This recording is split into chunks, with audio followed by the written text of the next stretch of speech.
Hello and welcome to this week's edition of You Got Crit. Today we'll be discussing desperation and how it can affect the decision-making process and make us act out in stupid ways.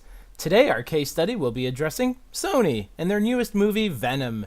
So, you're a big old production company. You've got the rights to a popular superhero. You've had success with him in the past, and you're eager to bank off the success that other studios are having with their franchises. But you've lent that character to another studio, and you lose the rights to that character unless you puke out another film. The clock's running, better do something quick. You don't have any time to put any thought into it. Quick, do a movie about the villain without the hero. Phew, that was close. You nearly made a rational decision. I was reluctant to see Venom because showing any support for a Sony-made Spider-Man film could potentially give them the wrong impression as they continue their struggle to maintain the rights for the franchise. If the film did well, it would set a terrible precedent and encourage Sony to vomit out more films like it, prolonging Spider-Man's estrangement from Marvel's more capable hands.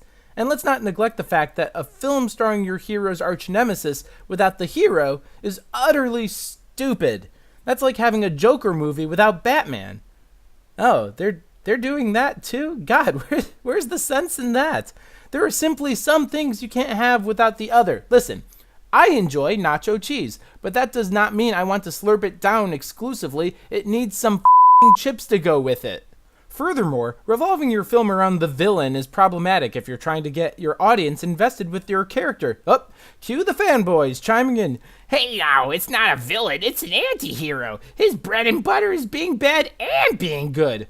Right, because that worked so great for Suicide Squad. I won't deny that anti-heroes can be fun, but only if they're done right. I'm talking Hellboy, Deadpool, and Logan, especially Logan, because that film demonstrated and embodied the true nature of an anti-hero, thanks in part to its R rating. And that's why Venom loses much of its steam, because it didn't bother to take any risks or push the envelope with its PG-13 rating, meaning we're stuck with a by-the-number superhero origin story where the hero occasionally eats people's heads off camera. I know they're considering doing a sequel with Carnage, a character who would benefit the most from an R rating. Too bad it's unlikely that Sony would have the stones to do it. Venom isn't necessarily terrible, it's just we've seen it all before. It's got the evil CEO/scientist/allegory Elon Musk who values scientific progress over a moral compass, and it has your typical climactic slugfest between two evenly matched CGI boogers.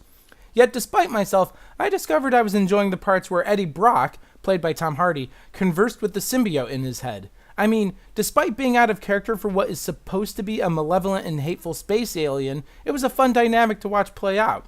But this creative decision ultimately lessens the threat that the Venom creature poses. Listening to him explain his backstory of being a loser on his planet or turds in the wind ruins the characterization of what's supposed to be a badass anti-hero.